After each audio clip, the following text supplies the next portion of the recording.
जहाज पर डेविड एक मौसम अधिकारी वेदर ऑफिसर है। उसे सरकार ने अटलांटिक के गहरे हिस्सों में छिपे एक आइलैंड पर भेजा है। कैप्टन डेविड को जहाज पर आइलैंड तक लाते हैं। रात हो चुकी थी। लैंप लेकर जैसे भी आगे बढ़ा उसे अजीब आवाजें सुनाई दी। फिर उसने देखा गेट के नीचे से किसी अजीबोगरीब प्राणी का हाथ अंदर आने की कोशिश कर रहा था। में एक पुराना बॉक्स मिला, उसमें एक बंदूक और ढेर सारी गोलियां थी। इससे उसे थोड़ी हिम्मत मिली, पर डर अभी भी था। जैसे जैसे सूरज ढला, रात का अंधेरा छा गया। डेविड बंदूक हाथ में लिए घर के कोने में चुपचाप बैठा था। सांसें तेज थी, तभी एक अजीब आवाज सुनाई दी। डेविड ने खिड़की की तरफ कदम बढ़ाया और उसके पैरों तले जमीन खिसक गई। सिर्फ एक नई पानी से कई सारी अजीबोगरीब जीव उठ रही थी।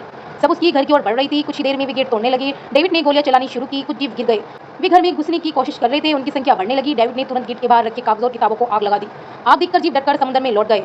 पर वही आग अब डेविड के घर तक पहुंच चुकी थी। घर में आग लग गई थी और लकड़ी का घर होने के कारण आग तेजी से फैली। डेविड ने तुरंत खुद को चादर में लपेटा, गेट तोड़कर बाहर निकला और लाइट हाउस के पास एक बड़े पत्थर के पीछे छिप गया। उसका दायां हाथ बुरी तरह जल चुका था। किस्मत से तभी बारिश शुरू हो गई। आग धीरे धीरे बुझने लगी, पर पूरी रात बारिश के बाद भी सुबह तक डेविड अपने घर नहीं पहुंच पाया। डेविड अपना घर नहीं बचा पाया। पूरा घर जलकर राख हो चुका था।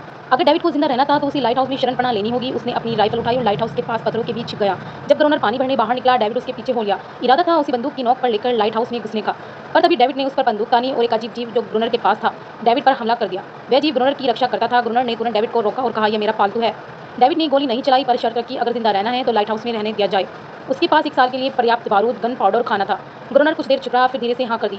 शाम से पहले दोनों बचा हुआ खाना लेकर लाइट हाउस लौट आए। अगली सुबह वह जीव चुपचाप डेविड का हाथ चाट रहा था, जबकि डेविड गहरी नींद में था। कुछ ही देर में उसका हाथ काफी हद तक ठीक हो गया। यह सब डेविड के लिए एक हैरानी शौक था, पर जो आंखों के सामने हो रहा था उस पर यकीन करना मुश्किल था। लाइट हाउस की टॉप पर डेविड ने देखा ग्रोनर गोलियां गिन रहा था और वह जीव उसकी मदद कर रहा था। इसका मतलब था कि यह जानवर हिंसक नहीं है। डेविड अब ग्रोनर के उसके बारे में और जानना चाहता था, ताकि यह सब दुनिया को बता सके। यह किसी चमत्कार से कम नहीं था। एक अजीब सी मादा जीव, फीमेल क्रीचर समुद्र ने उनके सामने थी। अगर इसका सच दुनिया के सामने आता तो डेविड और ग्रोनर दोनों मशहूर हो जाते, पर ग्रोनर यह सब नहीं चाहिए था। वे आइलैंड से कहीं नहीं जाना चाहता था। ग्रोनर अकेला था। उसके हिसाब से समाज में कोई अकेला नहीं रह सकता। सबको किसी का गुलाम या नौकर बनना पड़ता है। इसलिए उसके लिए यह आइलैंड परफेक्ट था, जहां वे खुद को राजा समझता था, अपनी मर्जी का मालिक था। इसी वजह से उसने आइलैंड पर जगह जगह लिखा था, ग्रोनर इज किंग। पर वह मादा जीव उसकी पालतू कैसे बनी?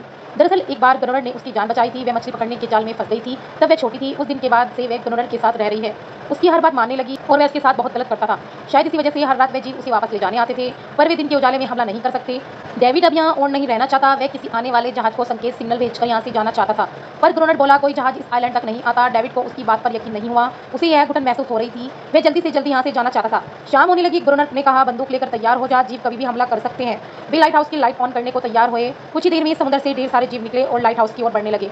ग्रोनर उन पर लगातार गोलियां चला रहा था, पर डेविड पूरी तरह डर गया था। वह लाइट हाउस के अंदर पीछे हटने लगा। ग्रोनर के बार बार कहने पर भी वह बस एक कोने में चुपचाप बैठा रहा और कुछ ही देर में बेहोश हो गया। ग्रोनर ने अकेले उन जीवों से लड़ता रहा।